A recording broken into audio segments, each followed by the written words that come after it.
buenas tardes, señores magistrados, personal y a todos los estudiantes, abogados, quienes nos acompañan en este auditorio, para continuar con la segunda jornada sobre Derecho Constitucional. En esta oportunidad tengo el honor de presentar al doctor Luis Sáenz Dávalos, quien ha accedido también gentilmente la disertación del tema sobre el precedente constitucional vinculante. El doctor Sáenz Dávalos es asesor jurisdiccional del Tribunal Constitucional, abogado por la Universidad Nacional Mayor de San Marcos, con maestría en Derecho Constitucional por la Pontificia Universidad Católica del Perú, profesor de la Academia de la Magistratura en los cursos de Derecho Constitucional y Derecho Procesal Constitucional, asimismo profesor de Derecho Constitucional de la Pontificia Universidad Católica del Perú. También es autor de diversos libros y colaborador de diversas revistas jurídicas. Por favor, quisiera que lo recibamos con un fuerte aplauso. Gracias. Buenas tardes, ante todo. Agradezco las palabras generosas hacia mi persona, la invitación, por supuesto, para participar en estas charlas especializadas sobre diversos temas en materia de derecho constitucional y de derecho procesal constitucional. El tema que a mí se me ha pedido en esta ocasión abordar tiene que ver con una materia de suma importancia, ¿no? Y al mismo tiempo, ¿no? De poco entendimiento en el ámbito de la jurisprudencia peruana. De poco entendimiento tal vez porque tiene poco desarrollo hasta la fecha, a pesar de que exista, ¿no?, un buen número de manifestaciones o un buen número, ¿no es cierto?, de variantes que ha venido asumiendo. Me refiero al tema vinculado al llamado precedente constitucional vinculante. Hablo así de ese nombre, con ese nombre de precedente constitucional vinculante, para distinguirlo de otros tipos, de otras clases o de otras variantes de precedente. Porque debemos partir de la siguiente idea. La técnica del precedente, en rigor, tiene aquí en el Perú, en nuestro medio, tres maneras, ¿no es cierto?, de expresarse, tres maneras de exteriorizarse, tres maneras de ponerse en práctica. Hay, de otra manera hay que decirlo, tres variantes de precedente, tres formas de precedente. Uno es el precedente administrativo vinculante, otro es el precedente judicial vinculante y otro es el precedente constitucional vinculante. Los tres son precedentes, pero no operan necesariamente de la misma forma ni bajo los mismos supuestos. Lo único que tienen en común es, ¿no es cierto?, la intención de ¿qué? De establecer ciertos criterios, ciertos parámetros con carácter obligatorio para resolver un sinnúmero de determinados casos con las características que vamos a examinar enseguida. Pero no son, pues, tres precedentes que operen bajo supuestos exactamente iguales, matemáticamente iguales, sino que tienen sus propias características. En esta ocasión, sin embargo, vamos a abordar concretamente el precedente constitucional vinculante, aunque algo diremos sobre las otras variantes de un modo muy sumario, de un modo muy telegráfico. La entrada o la introducción del precedente en el Perú implica tener una noción clara de lo que representa esta técnica. ¿Y qué significa el precedente? Porque de ahí debemos partir.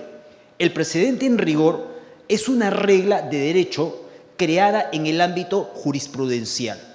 Una regla que tiene carácter obligatorio, por eso su nombre, carácter vinculante. ¿Correcto? El precedente, en cuanto a sus efectos, como lo vamos a estudiar un poquito más adelante, es muy similar a la ley. ¿Correcto? Es decir, va a regir con carácter obligatorio para poder resolver o para poder encarar determinado tipo de situaciones. Sin embargo, el origen del precedente no va a operar exactamente de la misma forma que opera la ley, porque resulta que el precedente nace, como acabamos de indicarlo, del ámbito casuístico. Lo que llamamos precedente, regla de derecho con carácter obligatorio, nace de un determinado caso, ¿correcto? A diferencia de la ley, que nace de la voluntad del legislador, ¿correcto? El precedente siempre está vinculado al caso que le dio origen, y esto es muy importante tenerlo en cuenta, porque cuando creamos una regla llamada precedente, esa regla nace porque responde a la necesidad de solucionar un determinado caso con determinadas características. Y si nosotros queremos saber cómo se debe aplicar el precedente o cuándo se debe aplicar el precedente, es inevitable, es incuestionable que tenemos que conocer al pie de la letra el caso que le dio origen. El precedente siempre va a estar ligado a su caso, no puede desligarse de su caso. ¿Y por qué esto es así? Porque el precedente no puede aplicarse a casos distintos, diferentes a aquel caso que le dio origen. El precedente siempre se va a aplicar con carácter obligatorio a aquellos supuestos iguales o por lo menos parecidos a aquel caso que le dio origen. Dicho de otro modo, yo no puedo aplicar el precedente de modo indiscriminado o cuando se me antoja o de la forma en que se me ocurre. El precedente solamente lo puedo aplicar allí donde me encuentro ante una hipótesis de hecho igual o por lo menos parecida a aquel caso que le dio origen. Hay pues un vínculo inevitable entre el precedente y su caso. Y es bueno insistir en esa premisa, ¿saben por qué? Porque quien quiera trabajar con precedentes no solamente tiene que tener conocimiento, memoria, respecto de lo que dicen las reglas llamadas precedentes. Hay muchos distinguidos colegas que creen que conocen precedentes porque memorizan al pie de la letra las reglas llamadas precedentes que a cada rato las publican en diversos libros o compilaciones. Quien conoce las reglas pero no conoce los casos, está foja cero, y se lo voy a decir por qué. Porque de nada vale que se sepan las reglas si no conocen el caso. Es vital conocer el caso porque si no, no sabemos cuándo se va a aplicar el precedente o cómo se va a aplicar el precedente. El precedente entonces siempre va de la mano con su caso y hay que conocer inevitablemente ese caso, ese supuesto de hecho, esa controversia que le dio origen. ¿Correcto? A diferencia de la ley, fíjense bien, nace con carácter obligatorio y va a regir determinados supuestos en lo sucesivo, también con carácter obligatorio. Pero mucho cuidado, la ley, si bien al momento de su nacimiento, tiene como referente la voluntad del legislador, lo que piense el legislador, con el paso del tiempo, y aquí no les estoy diciendo nada nuevo, la ley puede adquirir vida propia. La ley se va adaptando a las circunstancias del tiempo. Y por eso muchas veces han podido ustedes apreciar de que las leyes con el curso del tiempo,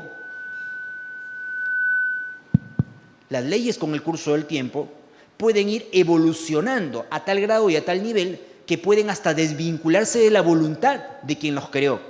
No es raro que una ley adquiera vida propia, que se adapte a las circunstancias del tiempo y que termine aplicándose a supuestos de hecho distintos a aquel que quiso el legislador. No es raro, porque las leyes evolucionan, se adaptan. ¿Correcto? De alguna manera, la ley adquiere un desarrollo autónomo como producto del tiempo. Eso, mucho cuidado, no ocurre con el precedente. El precedente nace con su caso, tiene un vínculo, un cordón umbilical con su caso y jamás se divorcia de su caso. Jamás el precedente va a poder ser aplicado a supuestos de hecho distintos a aquel que le dieron origen. Si el precedente se encuentra ante una evolución de los supuestos de hecho, simplemente se crea otro precedente o se modifica el precedente, pero no se puede extender los alcances del precedente. No cabe analogía en el precedente, dicho de otra manera. ¿Correcto? A diferencia de la ley. La ley se va extendiendo, va evolucionando, va adaptándose. El precedente no. El precedente nace para ser aplicado a determinado supuesto de hecho. ¿Cuál? El del caso o el de la fuente que le dio origen. Y con eso muere. Y si surgen nuevas situaciones de hecho, pues hay que modificar el precedente, hay que cambiar el precedente, hay que derogar el precedente, pero el precedente no se puede aplicar indiscriminadamente. El precedente otorga certeza jurídica a aquel que lo aplica.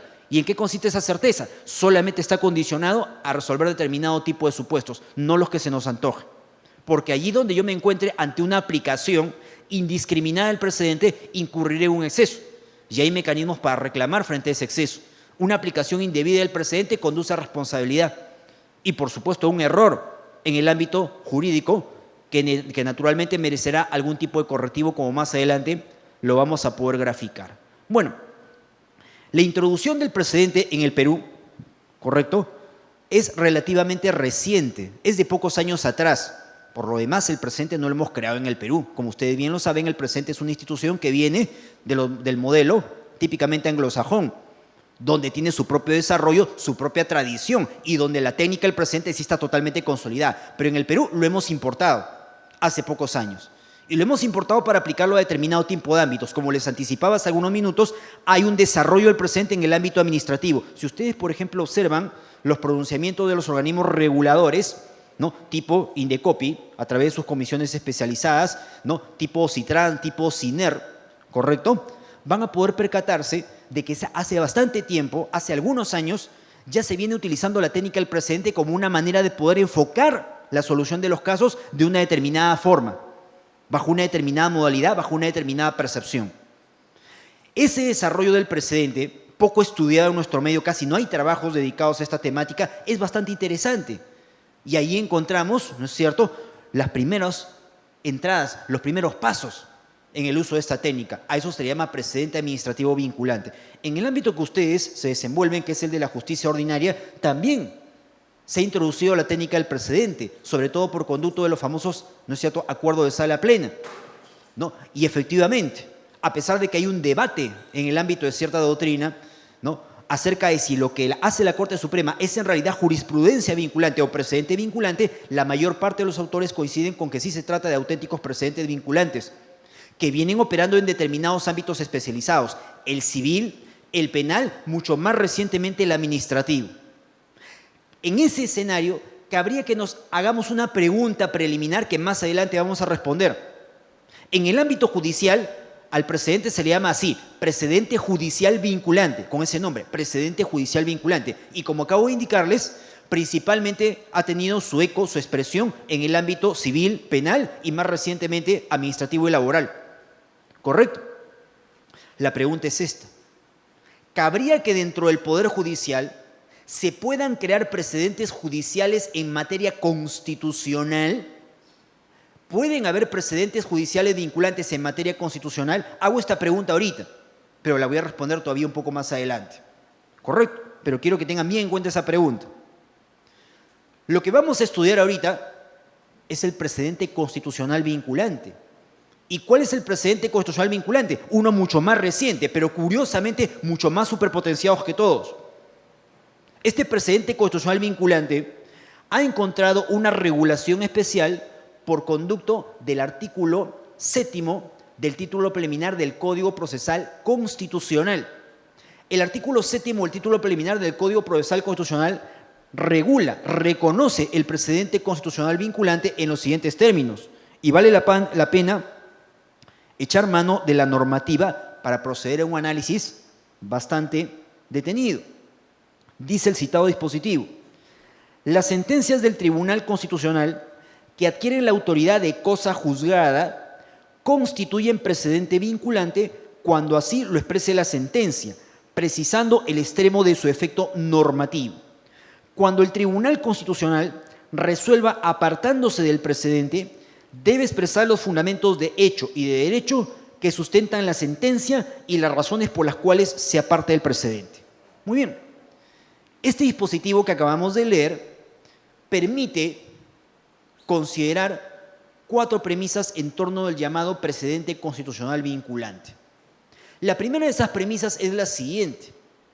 Lo que llamamos precedente constitucional vinculante solo lo crea el Tribunal Constitucional y nada más que el Tribunal Constitucional. No lo crea ningún otro organismo del Estado, así con ese nombre. Los precedentes constitucionales vinculantes solamente los establece el tribunal, ningún otro organismo del Estado. Entonces cabría volver a la pregunta que hacíamos hace algunos instantes. ¿Puede el Poder Judicial crear precedentes vinculantes en materia constitucional? Bueno, mi respuesta preliminar ahora sí sería la siguiente. Yo creo que es perfectamente legítimo, la ley no lo prohíbe, no es para nada imposible que el Poder Judicial pueda crear precedentes en materia constitucional, sí, pero no precedentes constitucionales vinculantes, así con ese nombre. Lo que puede crear es precedentes judiciales vinculantes en materia constitucional. Por supuesto, esa hipotética posibilidad de que se creen o que se establezcan precedentes judiciales vinculantes en materia constitucional estaría condicionada, estaría limitada, pero no sería imposible hacerlo. Ustedes saben de que el Poder Judicial también es un órgano que administra justicia en materia constitucional, ¿sí? Cumple un rol junto con el propio tribunal. No crean ustedes que la justicia constitucional solamente está a cargo del tribunal, también la ejerce el propio Poder Judicial. Y por cierto, el Poder Judicial también tiene órganos especializados en materia constitucional. Ahí están las salas de Derecho Constitucional de la Corte Suprema. Correcto. Puede de alguna manera crearse precedentes judiciales vinculantes en materia constitucional. Lo reitero, sí creo que se puede hacer eso, aunque hasta la fecha no ha ocurrido. Pero si eso sucediera, la creación de esos precedentes judiciales vinculantes en materia constitucional estaría condicionada a lo siguiente, a que no se contrapongan a precedentes constitucionales vinculantes que haya establecido el Tribunal Constitucional.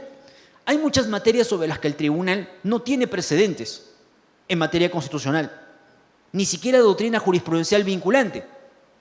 Pues bien, si el Poder Judicial, que también administra justicia a nombre de la Constitución, pudiese llegar a la conclusión de que ciertas reglas deben establecerse con carácter obligatorio y que actualmente no se encuentran, ¿no es cierto?, concretizadas de una manera ordenada o sistemática, creo que sería perfectamente posible que apele a la técnica del precedente, pero del precedente judicial vinculante.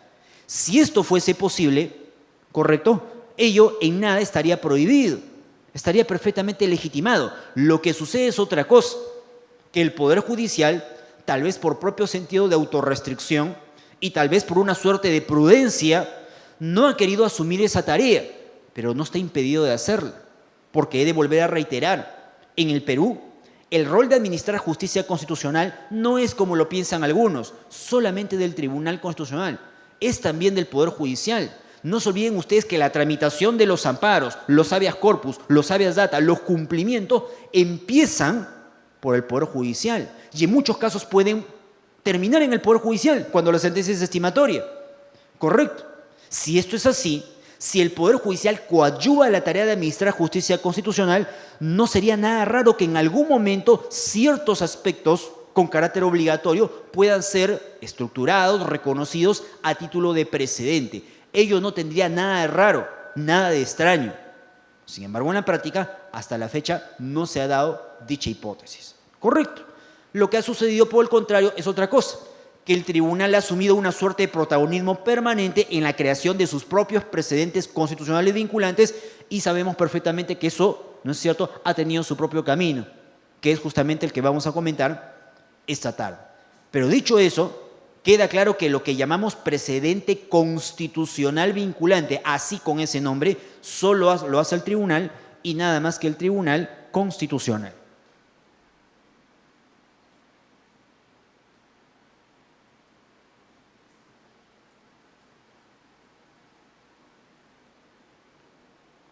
La segunda consideración que corresponde efectuar a la luz del texto que hemos pasado a revisar es la siguiente. Cuando el Tribunal Constitucional crea precedentes constitucionales vinculantes, debe decirlo de modo expreso. Dicho de otro modo, los precedentes constitucionales vinculantes siempre deben tener carácter objetivo. ¿Y qué significa que tengan carácter objetivo? Que siempre deben aparecer en forma manifiesta, clara, concreta, específica. ¿Esto qué significa? Que no pueden haber precedentes de modo implícito, no pueden haber precedentes tácitos, no pueden haber precedentes que se presuman. Cuando el Tribunal Constitucional crea precedentes, de acuerdo a la lógica del Código, lo dice expresamente a través de sus pronunciamientos. Estoy creando uno o varios precedentes que consisten en tales o cuales reglas. No es admisible, pues, que yo luego de leer una sentencia comente lo siguiente. Me parece que el Tribunal Constitucional quiso crear un precedente. Intuyo que en la lectura detenida de esa sentencia aparecen por ahí precedentes. No, eso es inaceptable. O el precedente existe clara y concretamente porque el tribunal lo dijo, estoy creando uno o varios precedentes, o simplemente no existe. ¿Correcto? El precedente tiene que aparecer así, directamente. El tribunal tiene que decir, estoy creando un precedente y este precedente se traduce de tal o cual manera. Pero no puede especularse sobre la existencia o la presunción de existencia de un precedente. Correcto. La ley obliga a que la creación de precedentes sea evidente, expresa, manifiesta, concreta, indiscutible. Correcto. Ahora bien, esto por supuesto es lo que dice la ley. Sin embargo, es también mi deber comentarle lo siguiente. Sabido es de que muchas veces se nos ha dicho, hasta la saciedad, que una cosa son lo que dicen las leyes y otra cosa distinta es lo que a veces aparece en la vida práctica. Y bueno, el Código Procesal Constitucional parece que no se exonera de dicha regla. Hoy en día estoy en condiciones de decir de que el Código casi en todos sus aspectos se cumple, y también en materia de precedentes. Pero también es mi deber indicarle lo siguiente. A pesar de que la intención del Código, como lo acabamos de leer y lo hemos repetido aquí hace unos segundos, es que los precedentes nacen de modo expreso, pareciera ser que en la vida práctica no siempre esta premisa fue así. Cuando el Código entró en vigencia y el Tribunal Constitucional empezó a hacer uso del Código, no siempre fue muy ortodoxo en la aplicación del Código y de las instituciones que reconocía o creaba el Código. Han habido épocas en las que el Tribunal no siempre siguió los caminos que le puso el Código, de suerte de que es perfectamente posible encontrar antecedentes en algunas sentencias, ya con algunos años atrás, en las que aparecen ciertas prácticas del precedente que se dieron no precisamente a la manera como lo predicaba el Código. ¿Qué quiero decirles con esto? Que por sorprendente que les parezca, ustedes van a encontrarse con ciertos casos de precedentes que no nacieron como lo dice el Código. Es decir, que no nacieron de modo expreso, sino más bien, y sorprendentemente, nacieron de modo implícito. Les voy a poner un caso. El expediente 3179-2004, proceso de amparo, nos remite a un caso muy famoso que registra la jurisprudencia del tribunal, y famoso por las implicancias que tuvo. Estoy hablando del famoso caso Apolonia Colca. El caso Apolonia Colca es un caso conocido y resuelto por el Tribunal Constitucional a mediados del año 2006. ¿Correcto? Y este caso es muy conocido por lo siguiente, porque implicó una ruptura, un quiebre de línea jurisprudencial en materia del denominado amparo contra resoluciones judiciales. Amparo contra resoluciones judiciales tenemos, si nos remitimos a los antecedentes de anteriores legislaciones, aproximadamente desde el año 1983, en que entró en vigor la famosa y hoy derogada Ley 23.506, la vieja Ley de Habeas Corpus y Amparo. Bueno, de esa época ya había amparo contra resoluciones judiciales. Bueno, pero ¿qué ocurre? Que desde el año 1983 hasta la entrada en vigor del Código Procesal Constitucional casi habían transcurrido 25 años. ¿Correcto? Y resulta que durante esos casi 5 lustros de desarrollo jurisprudencial, la técnica del amparo contra resoluciones judiciales siempre fue una técnica utilizada bajo determinados raciocinios, bajo determinados supuestos. ¿Cuáles son esos supuestos? Se decía de que el amparo contra resoluciones judiciales procedía, pero solamente procedía excepcionalmente. ¿Excepcionalmente por qué? Porque el amparo contra resoluciones judiciales solamente podía ser utilizado cuando fueran objeto de vulneración por parte de resoluciones judiciales los llamados derechos fundamentales de naturaleza procesal. ¿Cuáles son los derechos fundamentales de naturaleza procesal? Solamente son 2: la tutela jurisdiccional efectiva y el debido proceso. ¿Qué significaba eso?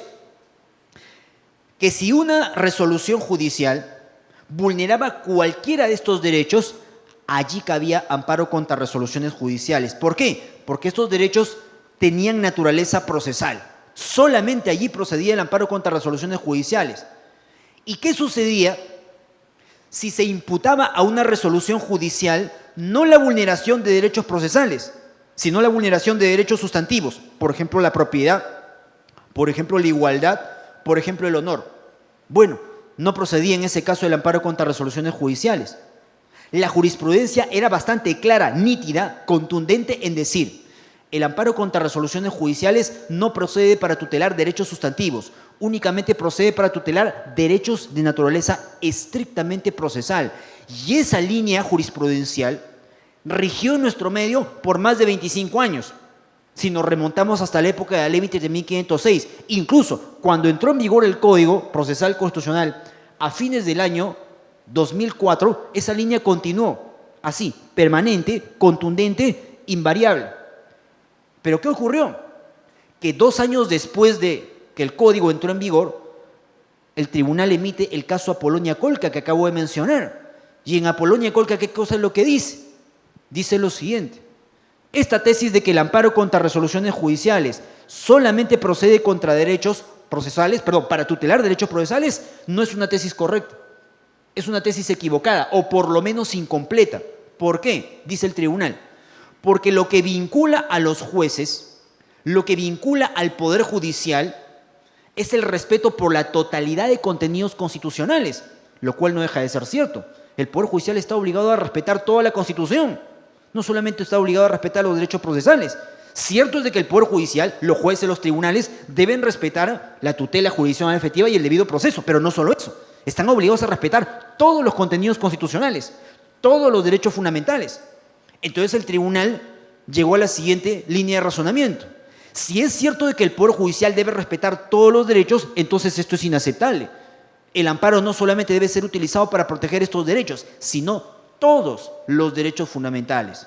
Muy bien, a partir de Apolonia Colca se rompe una tradición jurisprudencial y empieza a utilizarse el amparo como un mecanismo de protección respecto de todo tipo de derechos frente a las diversas resoluciones judiciales que existan. Evidentemente se trata de toda una reformulación de orientación jurisprudencial, una ruptura con el pasado y ¿no es cierto?, aparición en el camino de una nueva tendencia jurisprudencial. Pero acá viene lo sorprendente. Ustedes leen Apolonia Colca y en ninguno de sus párrafos, en ninguno de sus fundamentos van a encontrar de que el tribunal dice que es un precedente. Es inútil, van a leer la sentencia y por ningún lado va a aparecer por ahí de que es un precedente. Bueno, hoy en día es un precedente. ¿Y saben por qué es un precedente? Porque el tribunal, desde que salió Apolonia Colca, empezó a aplicarlo y aplicarlo y aplicarlo constante y reiteradamente. Y tanto lo aplicó que utilizó un caso posterior a Apolonia Colca, ya en el año 2007, en el que el propio tribunal reivindicó a Apolonia Colca como un precedente. Es decir, el propio tribunal, en un caso posterior al expediente 3179, ¿qué cosa es lo que dijo?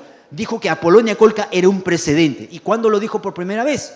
Lo dijo en el caso 4853-2004-proceso de amparo, en el famoso caso de Dirección Regional de Pesquería de la Libertad. Nunca se dejen llevar, dicho sea de paso, por el número que lleva el expediente. Ustedes podrían decir, ¿no?, 4853-2004, ese caso es anterior. No, no es anterior. Al expediente le ponen la fecha de ingreso al tribunal, pero no significa que esa fecha sea indicativa del momento en que sale la sentencia. El caso de Dirección Regional de Pesquería de la Libertad es un caso resuelto casi 6 o 7 meses después que el caso Apolonia Colca. Y resulta que en Dirección Regional de Pesquería de la Libertad el tribunal reivindica a Apolonia Colca como un auténtico precedente. Y para nadie es un secreto que ahora Apolonia Colca sea un precedente. Sin embargo, les vuelvo a repetir, tómense la molestia de revisar Apolonia Colca y por ningún lado se van a encontrar con que el tribunal dice que es un precedente. ¿Eso qué significa? Significa lo siguiente, que no siempre los precedentes nacieron a la manera de cómo lo dice el Código. El Código, ¿qué nos dice? Que cuando el tribunal decide crear un precedente debe decirlo en modo expreso. Sí, debe decirlo, pero no siempre fue así. Hay casos de precedentes que no nacieron exactamente como lo dice el Código y sin embargo son precedentes. ¿Correcto? Sin embargo son precedentes. Ahora, justo correcto es decir que hoy en día el tribunal, todos los precedentes que crea, dice que son precedentes. Hoy en día sí lo hace, pero en el pasado no siempre fue así y es bueno recordarlo. ¿Correcto? Pero la regla sigue siendo la regla. ¿Y cuál es la regla? De que el precedente siempre debe ser objetivo, concreto, específico. Y el tribunal debe advertirnos cuando lo está creando.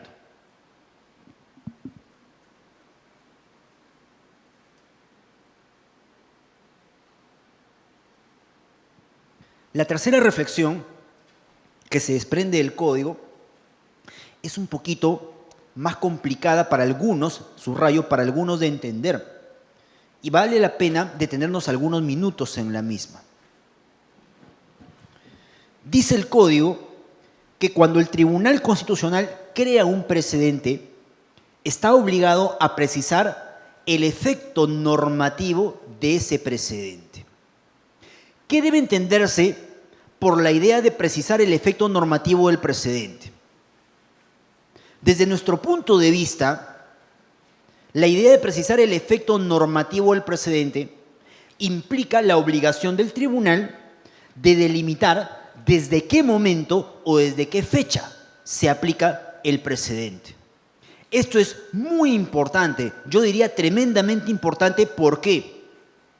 Porque el precedente es obligatorio, sin lugar a dudas, pero ese carácter obligatorio debe quedar perfectamente delimitado en función del tiempo en el cual va a empezar a regir. En el ámbito comparado, y también por supuesto en el Perú, se acepta pacíficamente que el precedente puede dispararse en todas las direcciones temporales. Lo normal es que el precedente sea obligatorio desde que nace en adelante. Correcto, eso es lo normal. Pero también se acepta pacíficamente que pueden haber precedentes que se establezcan ahorita, pero cuyos efectos se remonten hacia atrás. Correcto. Cuando un precedente se aplica desde este momento para adelante, implica una técnica típicamente prospectiva, en adelante. Cuando se aplica hacia atrás, implica una orientación retrospectiva, hacia atrás. ¿Correcto? Es perfectamente legítimo el uso en cualquiera de ambas direcciones del precedente. Inclusive se acepta también lo que se llama precedente anticipatorio. ¿Y qué significa el precedente anticipatorio? Lo emito ahorita, pero no rige desde ahorita, regiré en el futuro. Regiré en el futuro, simplemente te aviso que en el futuro voy a cambiar mi regla, pero todavía no te digo desde cuándo. ¿Correcto? Muy bien. La idea es de que el precedente se puede disparar en todas las direcciones temporales. Es legítimo que así sea. Y así ocurre en el derecho comparado, y debo decirlo, también ocurre en el caso peruano. Pero cuidado, el hecho de que se acepte pacíficamente que el precedente tiene capacidad para desplegar sus efectos hacia adelante o hacia atrás, no significa que esa aplicación opere de modo indiscriminado. Me explico. Otra vez he de hacer el famoso paralelo con la ley. La ley, como ustedes saben, no tiene fuerza ni efecto retroactivo, salvo cuando favorece, como ustedes lo saben. La ley es obligatoria ¿desde qué momento? Desde el momento en que se publica, ¿no es cierto? Desde que se publica en adelante es obligatorio. Esa es la regla general. Se acepta por excepción de que puede aplicarse hacia atrás la norma, pero solamente en determinadas hipótesis, cuando favorece, y no en todos los casos. En el ámbito penal, ¿no es cierto? Se acepta pacíficamente que, por ejemplo, puede aplicarse de modo retroactivo una norma, pero condicionada al principio de favorabilidad, no a la idea de que perjudique. Eso ustedes lo saben muy bien. Bueno, ¿qué sucede con el precedente? El precedente, en líneas generales, es obligatorio en adelante. Y ahí creo yo que nadie se quejaría porque se trata de un principio de seguridad. Si yo ahorita lo establezco y te digo que en adelante las cosas van a ser diferentes, no tienes por qué quejarte porque te estoy advirtiendo que en adelante cambien. Ahí no hay ningún problema, no hay ningún debate, nos gusta o no nos gusta el precedente, tenemos que acatarlo. Pero la polémica se presenta cuando el precedente se aplica hacia atrás. Y la polémica se presenta, ¿saben por qué?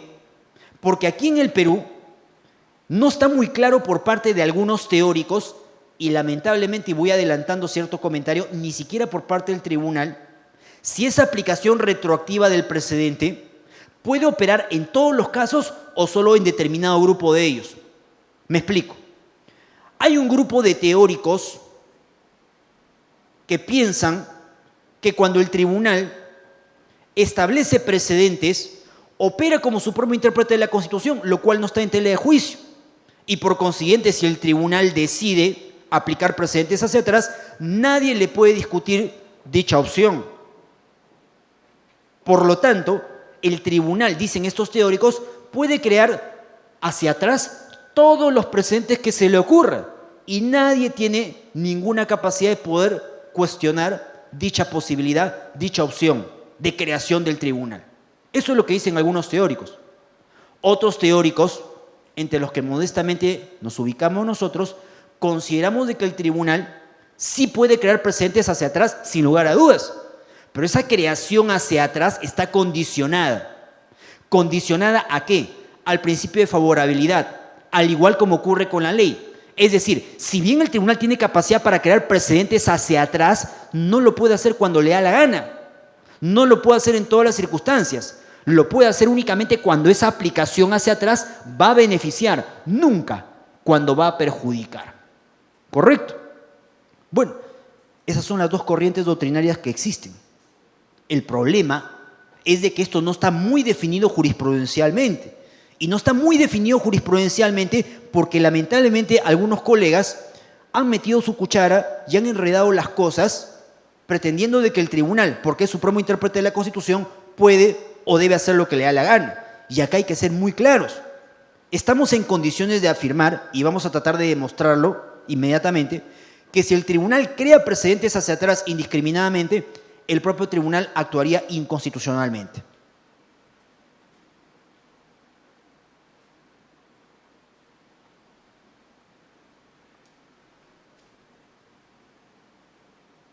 Fíjense bien, en la Constitución peruana hay dos derechos fundamentales de corte procesal que acabamos de mencionar solamente hace algunos minutos. La tutela jurisdiccional, que tiene dos contenidos, el acceso a la justicia y la eficacia de lo decidido, y el debido proceso, que es un derecho mucho más amplio, un derecho omnicomprensivo que tiene varias maneras de manifestarse, ¿no? Juez predeterminado por la ley, derecho de defensa, motivación resolutoria, instancia plural y un largo etcétera. Muy bien, si ustedes se toman la molestia de revisar el artículo 139 de la Constitución, donde están reconocidas buena parte de las manifestaciones de los contenidos de ese derecho fundamental llamado debido proceso, se van a encontrar con una cláusula muy importante. Estoy hablando del inciso tercero que posee este artículo 139. ¿Qué dice el inciso tercero? Dice lo siguiente en su primer párrafo. Nadie puede ser desviado de la jurisdicción predeterminada por la ley ni sometida a procedimientos distintos de los previamente establecidos. ¿A qué derecho se refiere esa cláusula? Para empezar, no se refiere a un solo derecho, se refiere a dos. Nadie puede ser nadie puede ser sometido, ¿no es cierto?, a autoridades judiciales, ¿no es cierto?, distintas de las previamente establecidas, ni sometido a procedimientos distintos de los establecidos o previstos por la ley. ¿Correcto? Palabras más, palabras menos. Ese inciso se refiere a dos derechos, como acabo de indicar, al derecho al juez predeterminado por la ley y al derecho a los procedimientos preestablecidos por la ley, o procedimiento preestablecido por la ley simplemente. De la jurisdicción predeterminada por la ley no nos vamos a ocupar ahorita. Hablemos específicamente del derecho al procedimiento preestablecido por la ley. ¿Alguien de ustedes me puede decir aquí qué se debe entender por derecho al procedimiento preestablecido por la ley? ¿Alguien me puede definir aquí qué cosa es el derecho al procedimiento preestablecido por la ley? ¿Hay alguna idea?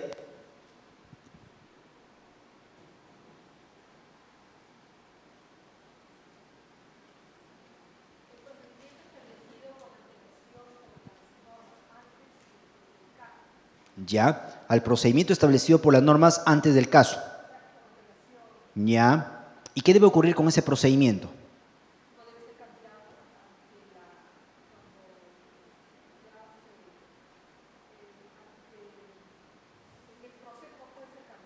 El proceso no puede ser cambiado.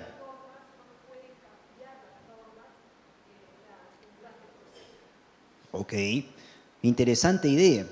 Me alegra mucho de que efectivamente nos aporte de esa manera. Porque fíjense ustedes, cuando suelo hacer esta pregunta, encuentro muchas dudas, muchos silencios. Pero cuando yo encuentro esas dudas o esos silencios, la verdad que no me sorprende. ¿Y saben por qué no me sorprende? Porque aquí en el Perú nadie le ha dado bola al procedimiento preestablecido por la ley. Los invito a que hagan un experimento. Compren cualquier comentario a la Constitución, cualquiera de todos los que existen. Cualquiera. Ni un solo autor, ni un solo constitucionalista se ocupa de definir al llamado procedimiento preestablecido por la ley. Nadie le da bola. Todos se lo pasan de puentazo. ¿Correcto? Y no solamente los constitucionalistas. Los propios especialistas en materia procesal constitucional ni bola le dan. Y a veces algunos hasta lo confunden con el juez predeterminado por la ley, que es otra cosa, que no es igual. Correcto. Esa suerte de indiferencia por caracterizar el contenido del procedimiento preestablecido por la ley preocupa. ¿Y saben por qué preocupa? Porque si la Constitución les está reconociendo algo a título de derecho, es porque ese algo, valga la redundancia, significa. Si no, estaría de sobra en la Constitución. La Constitución no puede proclamar algo que no signifique nada. Algo tienen que significar las cláusulas de la Constitución. Y si la Constitución dice de que nadie puede ser sometido a procedimientos distintos de los previamente establecidos, ¿qué significa? Que me está enunciando algo a título de derecho fundamental. Y es más, se trata de un principio, además de la función jurisdiccional, no solamente de un derecho al justiciable, se trata, reitero, de un principio de la función jurisdiccional. Cumple una función subjetiva y una función objetiva entonces. Por consiguiente, debemos saber qué es el procedimiento preestablecido por la ley. Bueno, tiene mucho que ver con lo que acaba de decir su colega. El procedimiento preestablecido por la ley, en muy pocas palabras, es el derecho a que las reglas procesales que existen en el momento en el que se inicia mi causa no sean alteradas a mitad de camino o a posteriori de que se inicia un proceso o se tramita una causa. Es mi derecho ¿a qué? A que el camino procesal, que tiene determinadas reglas que yo conozco, de las cuales me informo y que también conoce la judicatura o el Poder Judicial, en el momento en que se empieza a tramitar una causa, no sea desnaturalizado, no sea cambiado a posteriori o a mitad de camino. Esas reglas son seguridad jurídica para mí, que soy justiciable, y son un principio de obligatorio cumplimiento para la judicatura. No me las pueden cambiar. Y no me las pueden cambiar no porque a mí se me antoje doctrinariamente, es porque la Constitución así lo ha establecido. Y si eso no significa el procedimiento preestablecido por la ley, yo me pregunto, ¿qué significa? ¿Qué significa? El problema es de que en el Perú existen algunos distinguidos colegas que piensan con mucha facilidad, diría yo hasta con cierta ligereza, de que las reglas procesales puedan cambiarse en cualquier momento o cuando al legislador se le antoja. Esta afirmación yo creo que hay que matizarla. Yo no estoy diciendo aquí, ni quiero que me malinterpreten, de que no pueden ser cambiadas las normas jurídicas, de que no pueden modificarse las normas. Claro, no pueden pues permanecer pétreas las normas, por supuesto. Si yo, por ejemplo, ahorita tengo un código procesal, ¿correcto? Digamos penal, y creo que este código procesal penal es obsoleto, lo puedo cambiar por un nuevo código procesal penal con ese nombre o con un nombre parecido. No tiene nada raro eso. Yo puedo cambiar las normas cuantas veces quiera. Eso no está prohibido. Lo que está prohibido es otra cosa. Lo que está prohibido es de que las reglas procesales que empezaron a funcionar sean transformadas en el camino para aquellos que ya estaban sometidos a determinadas reglas procesales. Fíjense bien. Como ustedes saben, nosotros tenemos un código procesal civil que tiene como antecedente un código de procedimientos civiles, ¿no es cierto? Correcto. Pues bien, durante todos los años que rigió el Código de Procedimientos Civiles, en todos y cada uno de sus procesos o manifestaciones procesales, muchos procesos empezaron y muchos murieron. Pero también se dieron casos como los siguientes. Hubieron procesos que empezaron a tramitarse conforme al Código de Procedimientos Civiles, al antiguo Código de Procedimientos Civiles, pero no murieron allí. ¿Y no murieron por qué?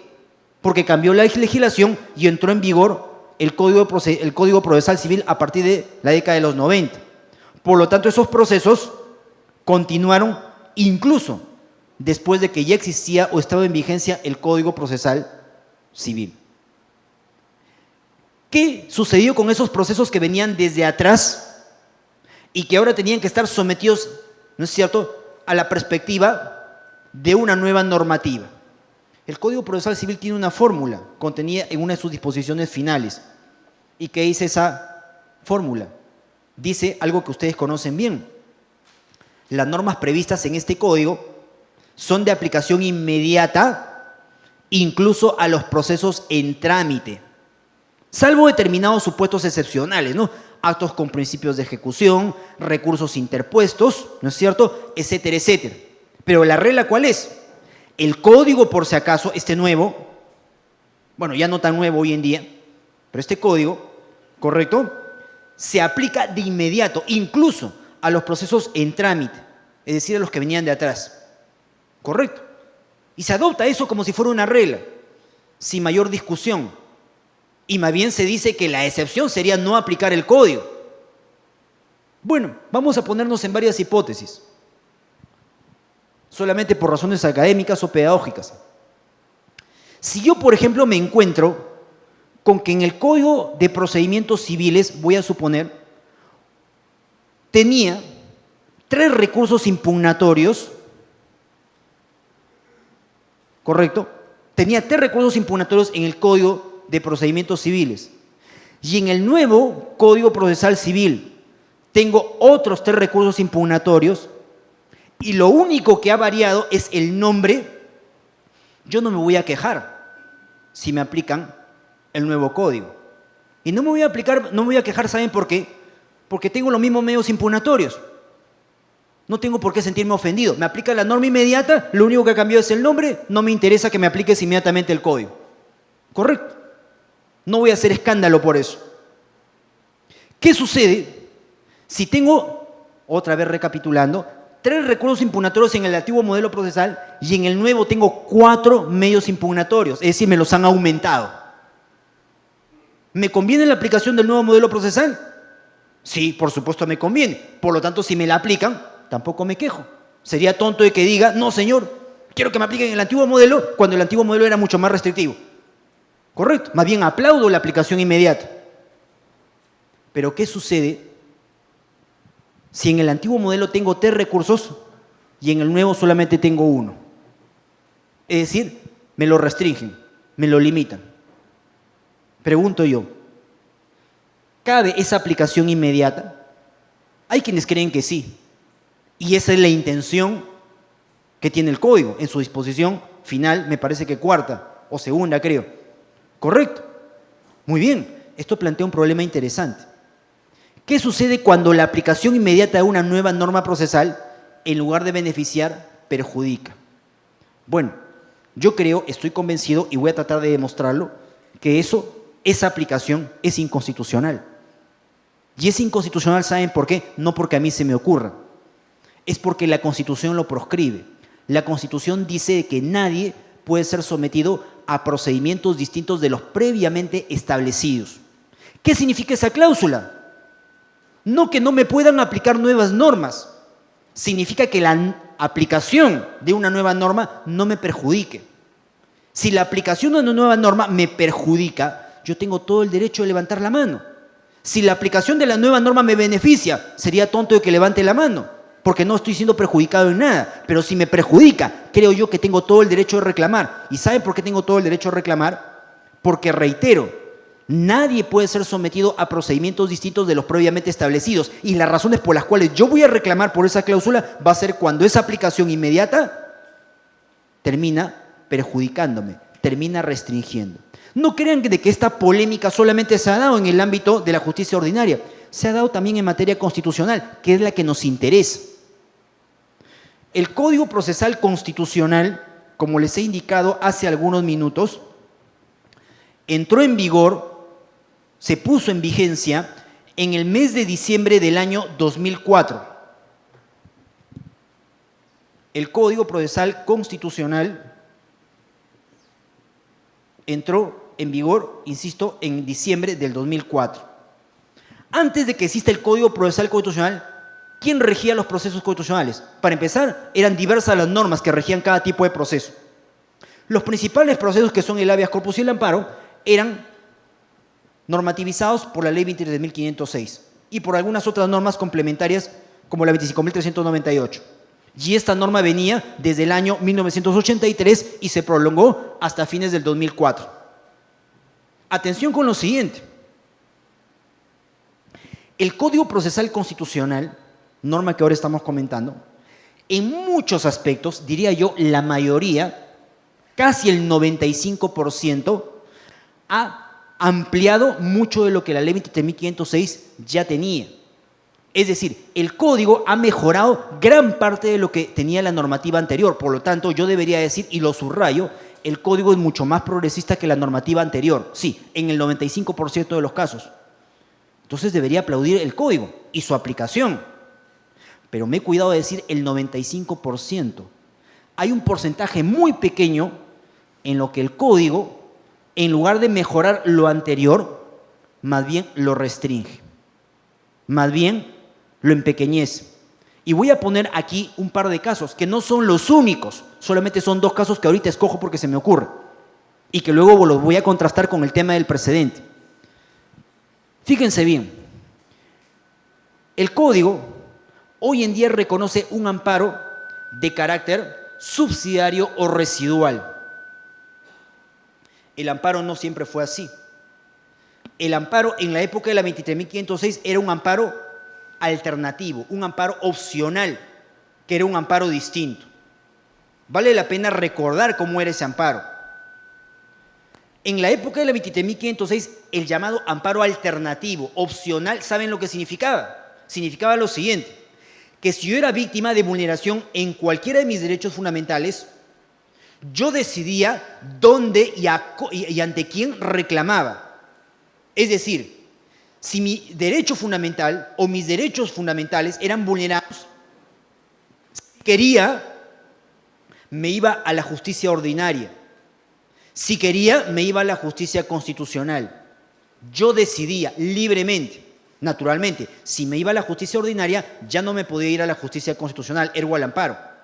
Si en cambio me iba al amparo, ya no podía ir a la justicia ordinaria. Pero en cualquier caso, yo decidía, yo escogía. Por eso se llamaba amparo alternativo. ¿Correcto? Hoy en día la cosa no es así. Desde que entró en vigor el código, tenemos un amparo subsidiario residual. ¿Y qué significa el amparo subsidiario residual? Otra cosa, ya no escojo. De aquí en adelante, si mis derechos son vulnerados, ¿qué es lo que debo hacer obligatoriamente?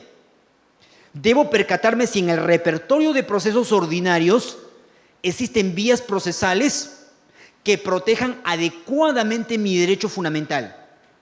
Si existen vías procesales que protejan adecuadamente mi derecho fundamental, obligatoriamente me tengo que ir a esas vías procesales judiciales ordinarias. ¿Correcto? Obligatoriamente. Me guste o no me guste. ¿Correcto? ¿Cuándo puedo ir al amparo? Solamente puedo ir al amparo si en el repertorio de juicios ordinarios no hay ninguno que permita tutelar mi derecho fundamental.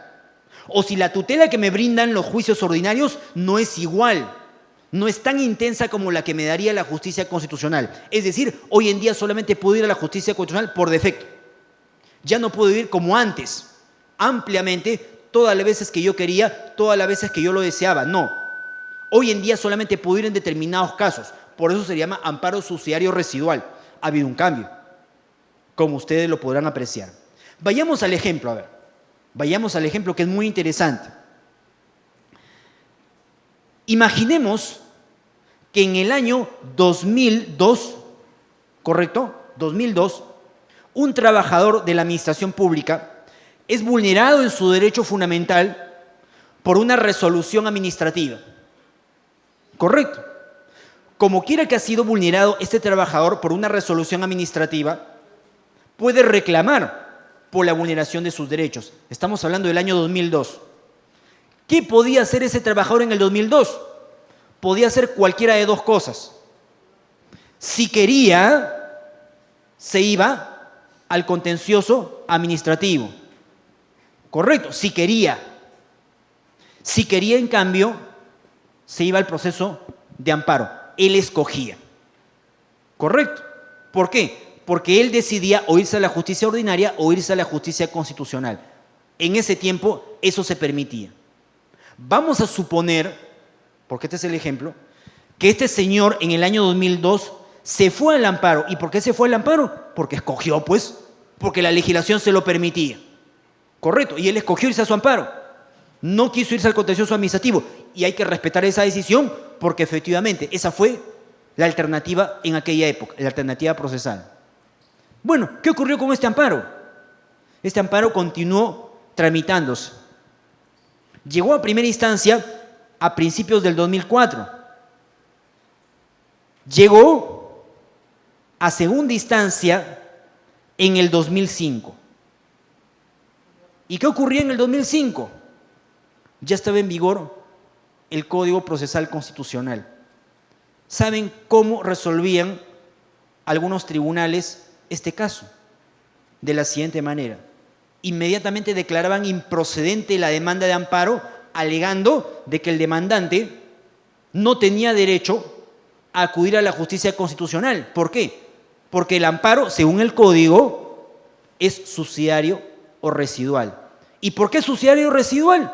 Porque ese es el mandato del Código. Y el Código por añadidura, ¿qué dice? Y acá viene la sorpresa. El Código Procesal Constitucional dice exactamente lo mismo que el Código Procesal Civil en su segunda disposición final. Las normas previstas en este código son de aplicación inmediata. Entonces, esa lógica les permitía a algunos operadores jurídicos decir lo siguiente: como la aplicación es inmediata, pues mala suerte. Este señor, en el 2005, no le queda otra respuesta que declararle improcedente su demanda. ¿Y por qué? Porque él debió irse al contencioso administrativo. Habida cuenta que en el contencioso administrativo estamos hablando de una vía procedimental igualmente satisfactoria.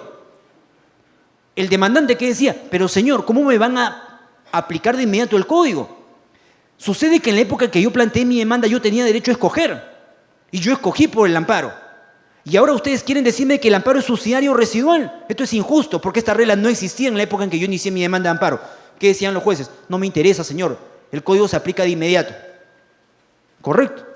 Se percatan cómo esa aplicación inmediata implica restringir derechos fundamentales y cómo esa aplicación inmediata supone vulnerar el procedimiento preestablecido por la ley. Bueno, de esos casos habían a decenas en aquella época. Terminaron llegando al Tribunal Constitucional, por cierto. No eran los únicos casos. A ver, les voy a poner otro caso, también paradójico. Fíjense bien.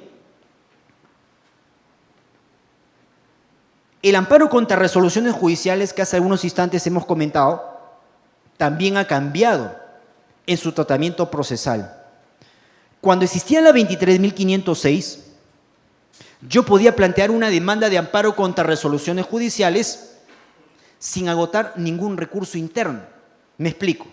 Si una sentencia de primera instancia, digamos, una sentencia emitida, ¿no?, por un juzgado de paz, ¿correcto?, o una sentencia emitida por un juzgado de primera instancia, yo la consideraba aflictiva de mis derechos, yo de inmediato me podía ir al amparo. De inmediato, en la época de la 23.506. No necesitaba primero plantear apelación, no necesitaba irme a la casación. No, señores. No era obligatorio agotar los recursos internos. No, yo de frente me iba al amparo. ¿Por qué? Porque la legislación lo permitía. ¿Correcto?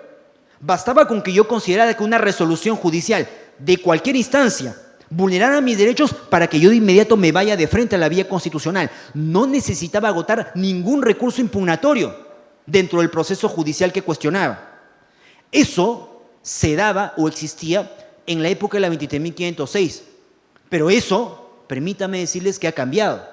Hoy en día ha cambiado, ¿por qué? Porque el Código tiene otra regla. Revisen bien el artículo 4. ¿Qué dice el artículo 4 del Código? Procede el amparo contra resoluciones judiciales firmes. ¿Y qué significa que sean resoluciones judiciales firmes? Que contra las mismas ya no sea posible interponer ningún recurso impugnatorio. ¿Cómo se traduce esto? Muy sencillo. Hoy en día, si una resolución judicial me agravia, yo no me puedo ir de frente al amparo. Primero tengo que plantear los impugnatorios internos. Si los impugnatorios internos resuelven mi problema, asunto acabado, ahí muere la discusión. Pero si no lo resuelven y la resolución que lesiona mis derechos adquiere carácter de firmeza, recién es de que me puedo ir al amparo. Es decir, hoy en día estoy obligado a agotar todos los recursos, todos los remedios judiciales internos antes de irme al proceso constitucional. Ha habido un cambio de reglas, ¿no es cierto? Ha habido. No voy a cuestionar si este cambio es positivo o no, pero lo ha habido. Fíjense bien otro tipo de casos que llegaban ante el tribunal. Una demanda de amparo contra resoluciones judiciales promovida en el año 2003. ¿Correcto? ¿Contra quién? Contra una resolución judicial emitida por un juzgado de familia a nivel de primera instancia. El justiciable consideraba que esa resolución emitida por un juzgado de familia era inconstitucional, lesiva de sus derechos fundamentales y por lo tanto planteó una demanda de amparo. No voy a debatir el tema de fondo, eso es otra cosa. saber si tenía o no tenía razón. Pero vayamos al tema de forma. Planteó su demanda de amparo contra resoluciones judiciales directamente. No necesitó agotar ningún recurso impugnatorio, es decir, no necesitó apelar, no necesitó plantear ningún tipo de impugnatorio interno, reitero. ¿Por qué? Porque en el 2003, conforme a la 23.506, eso era perfectamente posible. Sin embargo, ¿qué ocurrió? Ese amparo empezó a tramitarse. Se resolvió desestimatoriamente a nivel de segunda instancia a principios otra vez del 2004. Y resulta que llegamos al 2006 y se resuelve a nivel de segunda instancia. ¿Y qué cosa es lo que le contestan los jueces a ese demandante de amparo? En el 2006 le dicen: señor, su demanda de amparo contra resolución judicial es improcedente porque la resolución judicial que usted cuestiona no tiene el carácter de firme. ¿Y por qué no tiene el carácter de firme? Porque usted debía agotar los recursos impugnatorios antes de plantear su demanda de amparo. Perdón, esa regla de la firmeza existía cuando el demandante promovió su demanda de amparo. No existía, pues. ¿Cómo en el año 2006 le voy a decir al demandante que en el año 2003 debió plantear los impugnatorios cuando no existía esa regla en esa época? Otra vez, la aplicación diabólica del código. Aplicó manu militari la norma procesal inmediata sin percatarme que esa aplicación inmediata restringe derechos. Pues bien, quien es consciente de lo que representa o significa el procedimiento preestablecido por la ley no puede devorarse con facilidad esa argumentación de la aplicación inmediata. ¿Saben por qué? Porque la aplicación inmediata no se da jamás ni puede darse cuando de por medio perjudica. Y si perjudica, es inevitable que pone en entredicho al llamado procedimiento preestablecido por la ley, que guste o no, es un derecho fundamental. ¿Cómo resolvía el Tribunal Constitucional estos casos? Porque en algún momento llegaron todos estos al tribunal, ya que el Poder Judicial los declaró improcedentes. ¿Saben cómo lo resolvió el tribunal? Declaró inmediatamente fundadas todas esas demandas. ¿Y saben por qué? Por considerar de que el código no podía ser aplicado inmediatamente si restringía derechos fundamentales. ¿Correcto? Es decir, el código creó una excepción adicional a aquellas que ya existían a la regla de aplicación inmediata. ¿Y qué significaba esa excepción? Significaba lo siguiente: de que nunca sería aplicado el código en cada caso o en cada oportunidad en que esa aplicación inmediata restringiera derechos fundamentales. ¿Y por qué hacía eso el código? Perdón, ¿por qué hacía eso el tribunal? Porque de por medio estaba el derecho al procedimiento preestablecido por la ley. Ustedes se preguntarán, ¿y qué tiene que ver esto con el precedente? Tiene mucho que ver, porque ahora sí vamos a hablar del precedente. Vamos a trasladar toda esta reflexión al ámbito del precedente. Si existe procedimiento preestablecido en el ámbito de la aplicación jurídica de las normas, estoy convencido que la misma línea de raciocinio existe en el ámbito del precedente. Les decía hace algunos instantes, el precedente no genera problemas cuando se aplica de aquí en adelante. Pero ¿qué sucede si se aplica hacia atrás? Si se aplica hacia atrás, no va a haber problema si la aplicación beneficia. Pero donde sí va a haber problema es si la aplicación del precedente, en lugar de beneficiar, va a perjudicar. Como les decía hace algunos instantes, hay dos corrientes doctrinarias. La de aquellos juristas que dicen que el tribunal le aplica el precedente hacia atrás, no nos interesa, lo puede hacer. Lo admite el derecho comparado y por lo tanto ni discutirlo. Además es el supremo intérprete de la Constitución. Por lo tanto, que aplique hacia atrás todos los precedentes que le da la gana. A diferencia de esa corriente, hay quienes piensan, como quien les habla, de que no puede aplicarse hacia atrás si la aplicación hacia atrás de ese precedente perjudica. Y no puede aplicarse hacia atrás porque vulneraría el procedimiento preestablecido por la ley. Bueno, ¿y cómo ha encarado esto el Tribunal Constitucional? Lamentablemente lo ha encarado de una manera anárquica, porque hay jurisprudencia para todos los gustos. En el Perú tenemos algunos casos clamorosos de precedentes que operaron hacia atrás sin percatarse el tribunal que esa aplicación hacia atrás era verdaderamente perversa. Y se lo voy a demostrar. Dicho sea paso, estoy haciendo un poco de autocrítica. Yo soy funcionario del Tribunal Constitucional. Muchos dirán, bueno, ¿qué hace rajando el tribunal? No, es que no se trata de hablar bien o mal del tribunal, se trata de hacer vida docente y en la vida docente uno tiene que decir exactamente las cosas como son. Fíjense bien, ustedes seguramente han escuchado hablar de dos precedentes muy conocidos. El caso Anicama y el caso Bayrón Flores, ¿no es cierto? Dos de los precedentes más conocidos del Tribunal constitucional. Bueno, ¿saben ustedes qué ocurrió en Anicama? En Anicama ocurrió algo bien paradójico, que yo les voy a comentar ahorita.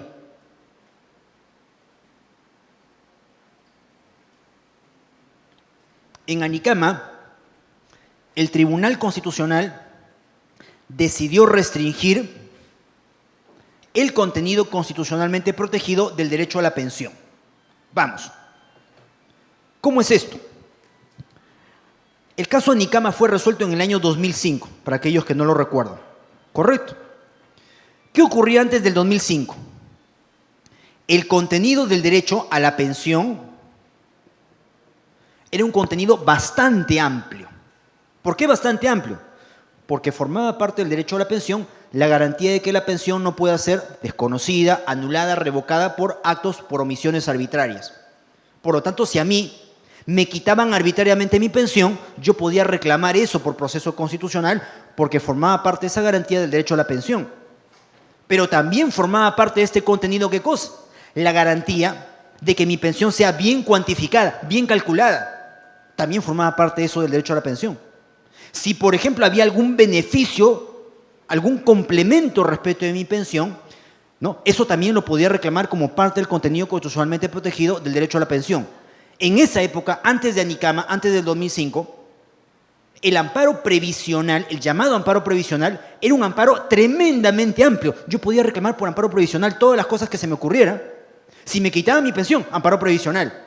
Si me disminuían mi pensión, amparo previsional. Si me calculaban menos mi pensión, amparo previsional. Si me desconocían algún beneficio, amparo previsional. El amparo previsional era una suerte de vedette, para todo servía. El tribunal dijo, un momentito, vayamos por partes. Esto creemos que es pernicioso. ¿Y por qué es pernicioso?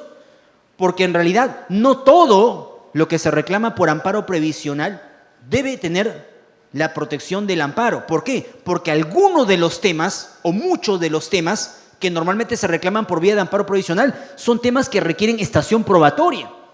Si, por ejemplo, algo se ha calculado mal, hay que efectuar una serie o hay que actuar una serie de medios probatorios. ¿Para qué? Para acreditar si fue bien o mal calculada la pensión. Si efectivamente un beneficio corresponde o no corresponde al derecho a la pensión, eso implica un mínimo de debate probatorio. Por lo tanto, aunque estos temas son perfectamente legítimos de reclamar, no lo deberían ser por el amparo. Deberían serlo a través del proceso judicial ordinario. Por lo tanto, en Anicama, ¿qué hizo el tribunal? Redujo el derecho a la pensión. ¿Correcto? Es decir, redujo el contenido del derecho a la pensión. ¿Y qué dijo a partir de Anicama? ¿Saben?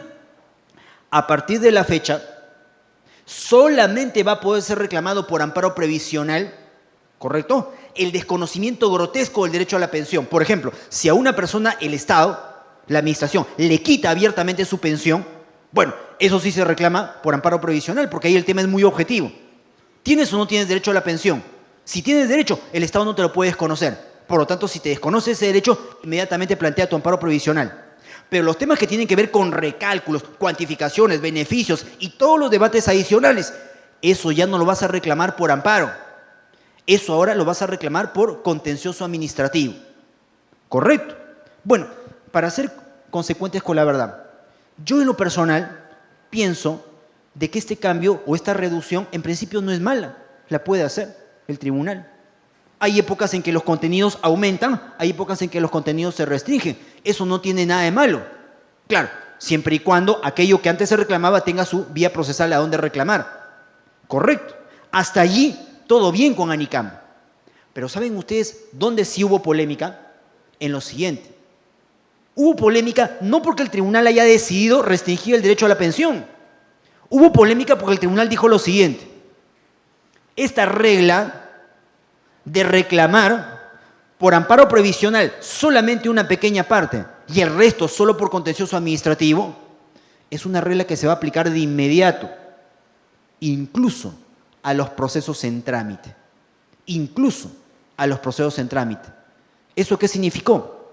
Significó lo siguiente, que por ejemplo un pobre pensionista que planteó su demanda de amparo en el año 2004 o en el año 2002, ¿correcto?, por un tema de cálculo equivocado de su pensión, inició su proceso de amparo en esa época. ¿Podía iniciar su amparo en esa época? Sí. porque en esa época el contenido del derecho a la pensión era amplio y le permitía ese tipo de reclamos. Pero este señor estuvo litigando por varios años hasta que le tocó llegar al Tribunal Constitucional en el 2005. ¿Saben lo que le dijo el tribunal en el año 2005? Le dijo lo siguiente: ¿sabes? Eso que tú me estás reclamando ya no lo puedes reclamar, ¿correcto? Porque ahora las reglas son otras. Eso que tú me estás reclamando ahora tiene que verse por contencioso administrativo. Por lo tanto, los años que tú litigaste no valen absolutamente nada. Tienes que irte otra vez al Poder Judicial a empezar tu demanda contencioso administrativa. ¿Por qué? Porque el precedente rige de inmediato, incluso para los procesos en trámite. ¿Correcto? Es esa aplicación retroactiva del precedente. ¿Correcto? Y lo grave no solamente es que es una aplicación retroactiva que desconoce el procedimiento preestablecido por la ley. ¿Correcto? Le cambio las reglas de juego a alguien que ya tenía un determinado camino procesal iniciado con anterioridad, sino que se lo dijo a ¿quiénes? A personas que venían litigando por años, a personas en edad sensible, a personas que litigaron varios años, llegaron al tribunal con una esperanza de que se les aplique esto que estaba vigente en el momento en que empezaron su reclamo, y ahora el mismo tribunal, órgano de defensa de la Constitución, le dijo: ya no valió nada, ¿no es cierto?, la carrera que hiciste. Tienes que empezar otra vez desde foja cero. Bueno, esa aplicación retroactiva del precedente es una aplicación totalmente inconstitucional, como ustedes lo podrán corroborar. Es curioso que el tribunal validó este temperamento de aplicación retroactiva sin percatarse de que toda su jurisprudencia siempre había sido muy consecuente en defender el procedimiento preestablecido por la ley. Es decir, hay corrientes jurisprudenciales en todos lados. También hay sentencias del tribunal donde es muy cuidadoso en decir: no te voy a aplicar jamás una, ¿no es cierto?, corriente jurisprudencial determinada si esta te perjudica. Si esto es así, entonces no nos explicamos por qué en Anicama las cosas fueron de otro modo. El problema es de que mientras no se define este tema, no solamente en el terreno doctrinario, sino jurisprudencial, el tema puede ser tremendamente pernicioso. ¿Y saben por qué? Porque aunque no estamos negando, lo subrayamos, que pueda haber aplicación retroactiva del precedente, no creemos que esa aplicación retroactiva pueda operar en todos los casos o de modo indiscriminado. La aplicación retroactiva, estamos convencidos, solamente puede hacerse cuando beneficia, no cuando perjudica. Y la idea del código, ¿cuál es? De que el tribunal, cuando crea un precedente, debe precisar los efectos normativos de ese precedente. Debe delimitar desde cuándo se aplica. ¿Eso qué significa? El permiso para que el tribunal decida desde cuándo aplica el precedente, pero al mismo tiempo, desde nuestro punto de vista, la limitación de que cuando el tribunal aplica hacia atrás un precedente, no lo puede hacer jamás cuando sea consciente de que esa aplicación retroactiva perjudica el derecho al procedimiento preestablecido por la ley. Si yo valido una aplicación retroactiva que perjudica, entonces la Constitución está de más, pues, porque la Constitución me dice que nadie puede ser sometido a procedimientos distintos de los previamente establecidos. ¿Correcto? Bueno, ¿cuál es la cuarta y última consideración del del Código Procesal Constitucional? La cuarta y última consideración nos dice esto: de que el tribunal, y solo el tribunal, puede dejar sin efecto o modificar sus propios precedentes. Pero si lo hace, lo debe hacer de modo motivado. ¿Cómo se traduce esta línea de raciocinio? De la siguiente manera. En el modelo peruano, los llamados precedentes constitucionales vinculantes, así como los crea el tribunal, solamente los deroga, los desaparece o los modifica el propio tribunal, el propio órgano creador. No puede ningún otro organismo público dejar sin efecto los precedentes del tribunal. Solo el tribunal puede cambiar sus propios precedentes o dejarlos sin efecto. Pero ojo, y tal vez aquí viene lo más importante: si el tribunal decide dejar sin efecto sus precedentes o cambiarlos o modificarlos, ese cambio de modificación debe estar sujeto a al principio de motivación resolutoria.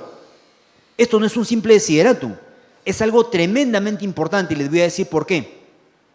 Porque normalmente cuando hablamos de un precedente, ¿de qué estamos hablando? De una regla muy importante que responde también a un caso muy importante. No se crean precedentes todos los días. Se crean precedentes cuando un caso de demasiada importancia requiere ser encarado de determinada manera. Por eso nace la regla llamada precedente. Pero si hubieron razones muy poderosas para crear un precedente, igual de poderosas deben ser las razones para dejar sin efecto un precedente o para modificarlo. Esta máxima hay que tenerla bien en cuenta y nos permite inferir que la motivación para dejar sin efecto un precedente o cambiarlo debe ser una argumentación o una motivación cualificada, especialmente cualificada. No cualquier argumentación, no cualquier pretexto argumental puede servir para que el tribunal diga dejo sin efecto un precedente o me aparto de mi precedente o simplemente lo modifico al precedente. ¿Correcto?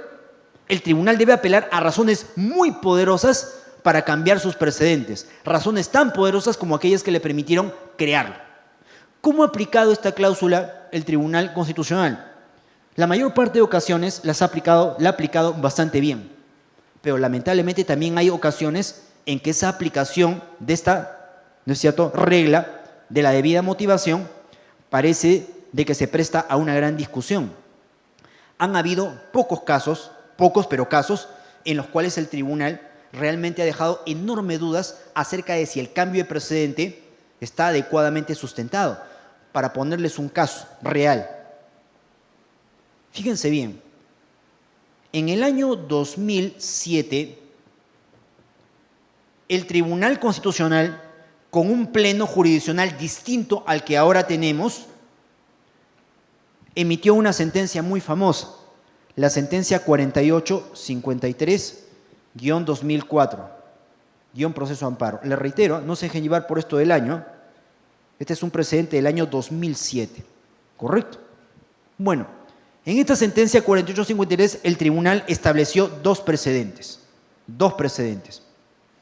Uno, referido a las reglas del amparo contra amparo, que hasta ahora existen, y otro que creaba un recurso de agravio constitucional a favor del precedente constitucional vinculante.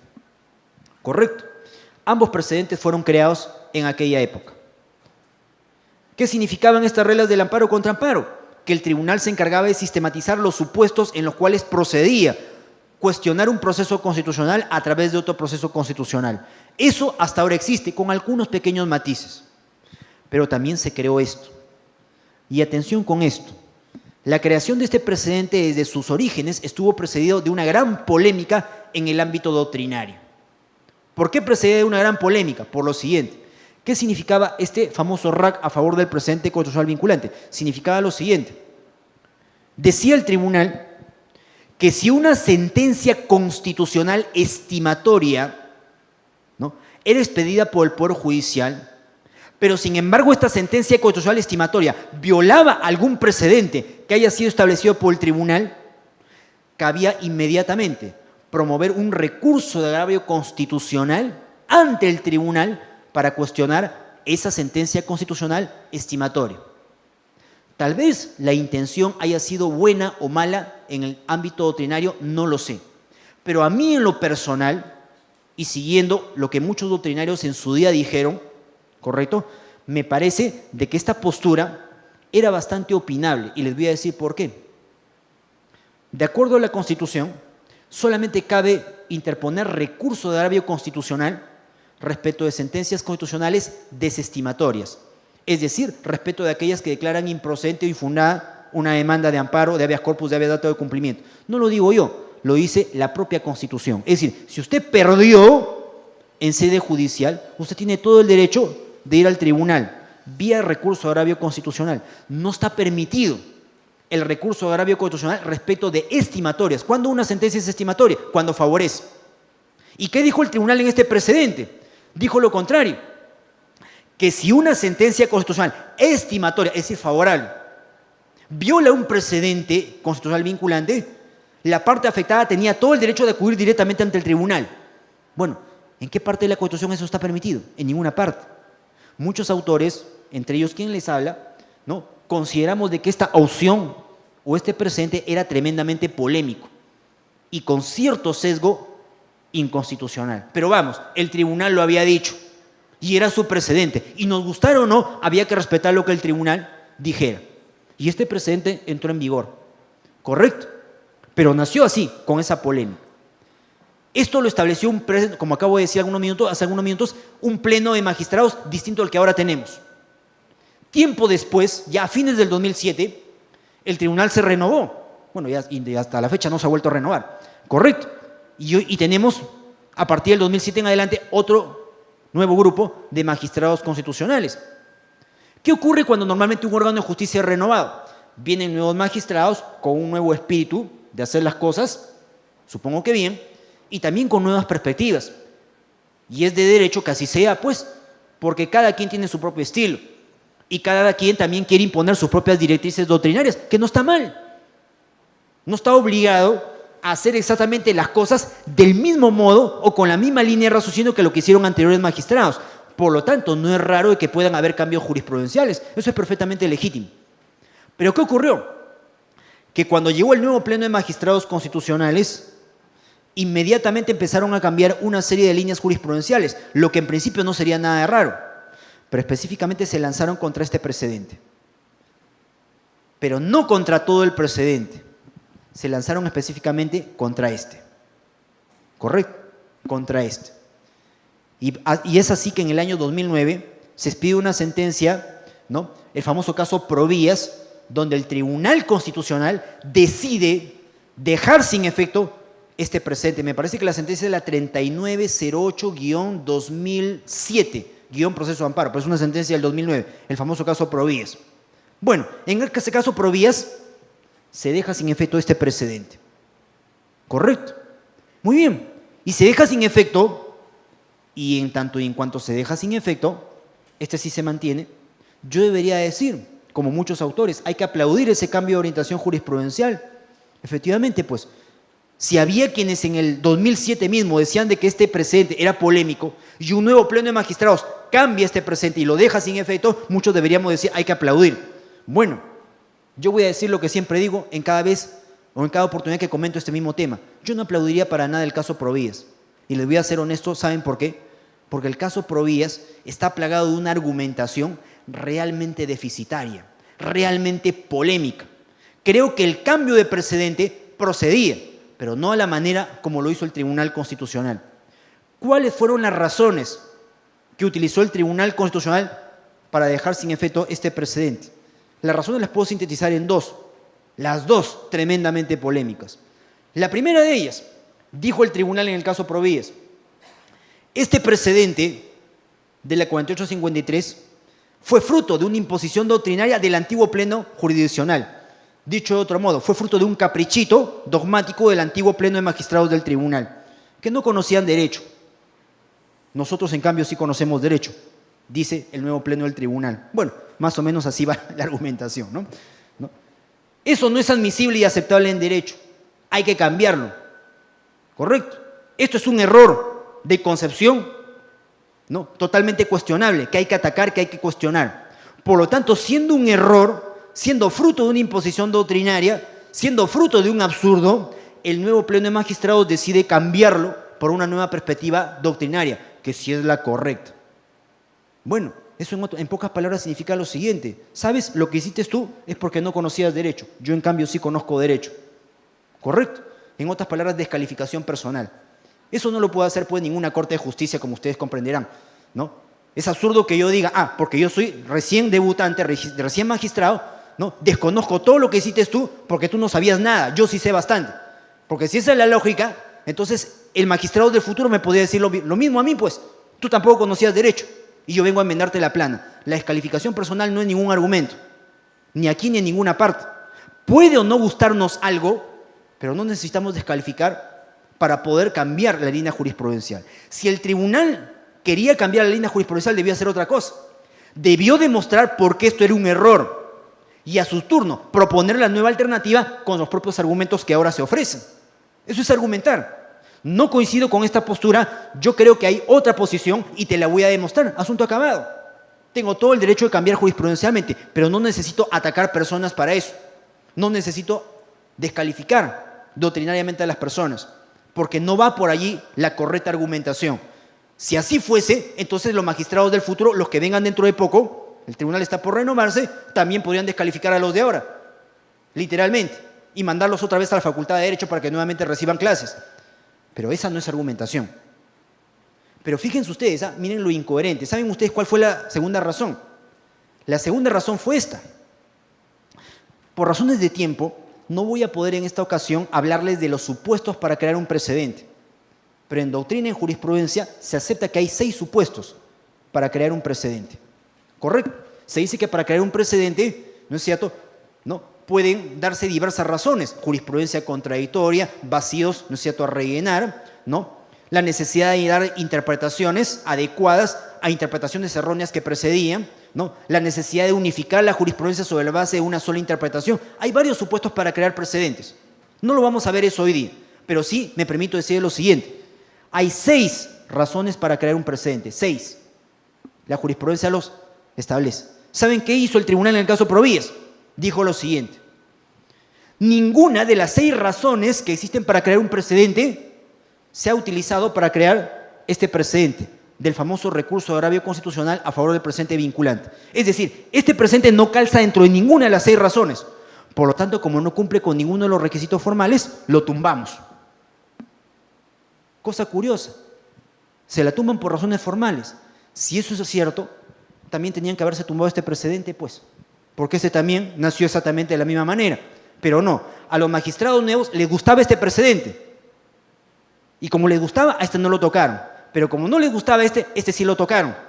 Pero es totalmente incoherente, pues porque ambos están contaminados del mismo vicio. Si yo digo de que este precedente no cumple con ninguno de los 6 supuestos, tendría que haber dejado sin efecto también este. Pero como este me gusta, ahí me hago de la vista gordo. Bueno, eso es incoherencia, pues. Eso es incoherencia argumental. Por eso les decía hace algunos instantes, el caso Provías está plagado de ese defecto, de ese vicio. No estoy diciendo que no haya debido cambiarse la jurisprudencia. Se podía y creo que hasta se debía, pero no de esa manera. Cuando el Código Procesal Constitucional dice que el tribunal puede cambiar sus precedentes o puede modificarlos, entendemos que ese cambio o esa modificación debe darse pero por razones sólidas. Y lo sólido no es cualquier argumentación. La argumentación tiene que ser calificada, tiene que ser una argumentación persuasiva, una argumentación que me permita decir, este precedente no va más, y ahora lo cambiamos por nuevas maneras de entender las cosas. Si argumentamos de esa manera, nadie va a cuestionar mi cambio de orientación jurisprudencial, que por lo demás es perfectamente legítimo que ocurra. Pero yo no puedo apelar a cualquier ocurrencia para decir el cambio procede, porque con esa lógica, entonces estamos totalmente a la deriva. Puede que hoy día amanezca con buen temperamento y el precedente lo mantenga, pero mañana amanezco malhumorado y lo dejo sin efecto. Pasado lo vuelvo a restaurar y lo restauraré o lo modificaré cuantas veces se me venga en gana. Y no es así como se maneja la jurisprudencia, más aún cuando digo que es de carácter vinculante. ¿Correcto? Bueno, el Código nos ofrece esas 4 líneas de raciocinio. Por cierto, hay temas que el Código no ha regulado y tal vez no las ha regulado por lo amplio de esos temas. El Código, por ejemplo, no habla de los supuestos para generar un precedente. ¿Correcto? Pero eso lo ha desarrollado la jurisprudencia. Hablar, obviamente, cada uno de estos supuestos nos abarcaría una nueva charla, pero por ahora lo dejamos ahí nomás. Por ahora, con lo dicho, creemos de que de alguna manera le graficamos cómo opera esta práctica. Solamente una reflexión final que es muy importante que ustedes tomen en cuenta. Mucho se ha debatido en torno, ¿no?, al carácter obligatorio del precedente que hace el tribunal respecto del temperamento o del comportamiento que a su vez puede asumir el Poder Judicial, en el cual ustedes están de una manera, ¿no es cierto?, amplia, fuertemente involucrados. Ustedes saben de que no es raro que constantemente el tribunal entre en debate permanente con el Poder Judicial y sobre todo con su Corte Suprema. A cada rato se acusa al tribunal de meter las narices donde no le corresponde y de querer ponerse como una suerte de mariscal a ordenarle al Poder Judicial cómo debe hacer las cosas, creyéndose, ¿no es cierto?, el poseedor, ¿no?, de la ciencia jurídica más pura. Bueno, vamos, hay cosas que el tribunal hace bien, hay cosas que el tribunal hace de una manera, digamos, opinable, y hay cosas que hace francamente mal. Pero en cualquier caso es supremo intérprete de la Constitución y en un modelo como el nuestro es evidente que esa jurisprudencia debe ser vinculante. Yendo al tema que nos ha ocupado esta noche, se ha debatido mucho acerca de si es posible o no es posible desvincularse de lo que hace el Tribunal Constitucional por vía de sus precedentes. Distingamos conceptos brevemente. La posibilidad de que el órgano de justicia ordinaria, Ergo, el Poder Judicial se aparte de un precedente del tribunal por vía de un desacato, se los adelanto, está totalmente proscrita, está totalmente prohibida. En cambio, lo subrayo, no está prohibido, lo subrayo, creo yo, la inaplicación del precedente. ¿Eso qué significa? Que hay que distinguir dos conceptos. Una cosa es el desacato del precedente y otra cosa es la no aplicación del precedente. El desacato del precedente no está permitido. La no aplicación del precedente sí está permitida, en cambio. ¿Qué significa cada uno de esos conceptos? Brevemente se lo digo. ¿Cuándo yo desacato un precedente? Desacato un precedente cuando frontalmente, como órgano de justicia, me enfrento al tribunal. Y siendo consciente del carácter obligatorio de un precedente, no lo tomo en cuenta. En otras palabras, ¿eso es lo que dice el tribunal a través de sus precedentes? Bueno, no me interesa lo que diga el tribunal. Literalmente me llega lo que diga el tribunal. No me interesa, el tribunal es una zapatilla al costado de lo que yo digo y por lo tanto me desvinculo de lo que dice el tribunal. Bueno, eso es totalmente cuestionable y no está permitido. Y si por supuesto alguien incurre en eso, será pasible, por supuesto, ¿no es cierto?, de los procesos administrativos correspondientes por el propio órgano de control de la magistratura, no por el tribunal, como es obvio decirlo, aunque también hay procesos ante el tribunal que permitirían llegar a un fin similar, pero desde la perspectiva netamente jurisprudencial. El desacato no está permitido, porque es enfrentamiento y porque es desconocimiento de algo que es obligatorio. Pero lo que sí está permitido, desde mi punto de vista, es la no aplicación. ¿Y qué cosa es la no aplicación?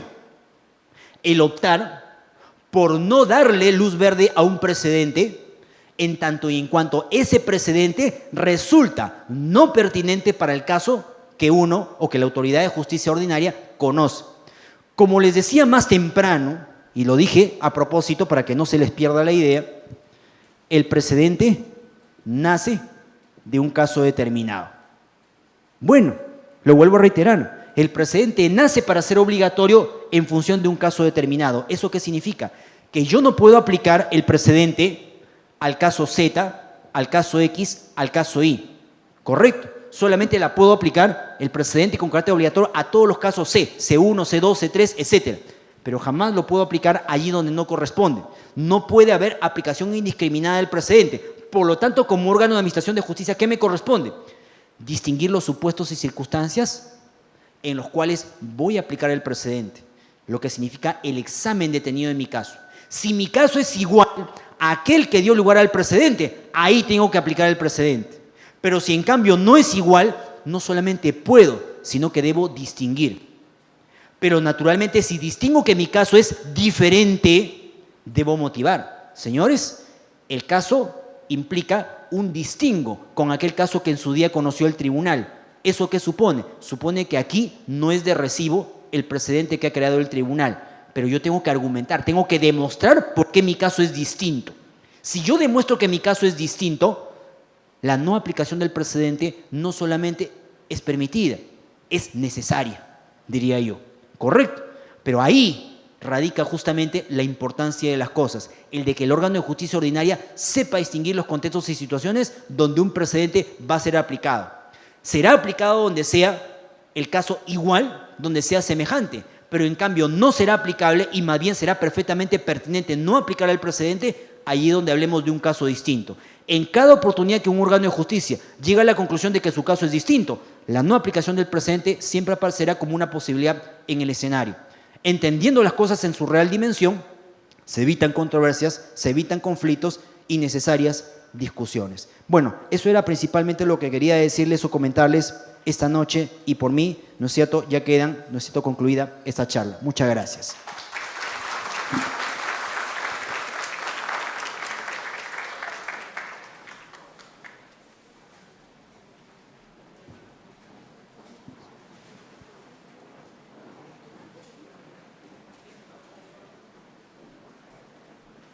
Por favor, 3 preguntas que están pendientes. Les rogaría que esperemos unos minutitos al doctor para que las pueda absolver.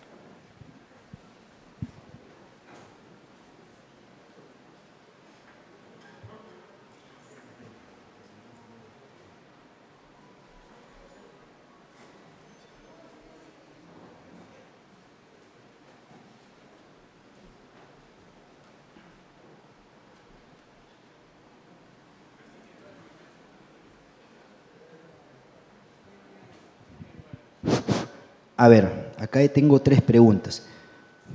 ¿Por qué el precedente que está diseñado para Inglaterra o Estados Unidos se tiene que aplicar al Perú, que pertenece a la tradición romano-germánica donde la jurisprudencia no es vinculante? Interesante pregunta, y yo quiero hacerles un comentario acá muy breve. Cuidado. En Estados Unidos y sobre todo en Inglaterra, cierto es que el precedente existe, pero no existe exactamente como existe en el Perú. En el Perú hemos importado la técnica, pero en nuestro afán de querer adaptarla al caso peruano, hemos creado, aunque resulte paradójico decirlo, un precedente a la peruana. Y hemos aceptado de que el precedente es invulnerable, de que el precedente es pétreo, de que el precedente es inmodificable, de que no puede haber de ninguna manera desacato del precedente. Yo les decía que no estaba permitido el desacato y me ratifico en esa tesis, no está permitido. Pero eso no significa que si cambiara la regla sería malo. Fíjense ustedes, en Inglaterra, ¿no?, y sobre todo en Estados Unidos, pero más en Inglaterra, se acepta el desacato del precedente, sí, siempre y cuando se motive adecuadamente. Es decir, si una Corte de Justicia llega a la conclusión de que el precedente no se debe aplicar, no se aplica. Lo único que se le exige es motivar debidamente. Si eso ocurre en Inglaterra, donde nació el precedente, nosotros nos preguntamos, ¿por qué no ocurre eso en el Perú? ¿Será porque precisamente no hemos creado un precedente tal y cual se le entiende como químicamente puro? Hemos querido crear un precedente a la peruana y en nuestro afán de crear un precedente a la peruana, de repente no hemos seguido el camino más correcto, ¿no? ¿Por qué se aplica en el Perú? Porque de alguna manera en el ámbito jurisprudencial hemos querido tener una técnica que garantice o otorgue certeza a los casos diversos de los que se conoce. Siempre en materia constitucional es vital que las cosas se resuelvan de una manera más o menos uniforme. ¿Por qué? Porque estamos hablando de derechos fundamentales, de valores constitucionales. Sería inaceptable que en un Estado de Derecho las cosas se resuelvan de modo diferenciado. En ese escenario la técnica del precedente es muy importante y creo yo bastante útil. ¿Qué otros precedentes constitucionales vinculantes no expresos, aparte de Apolonia Colca, nos podría mencionar? Bueno, Apolonia Colca es el caso más emblemático, el más conocido de todos.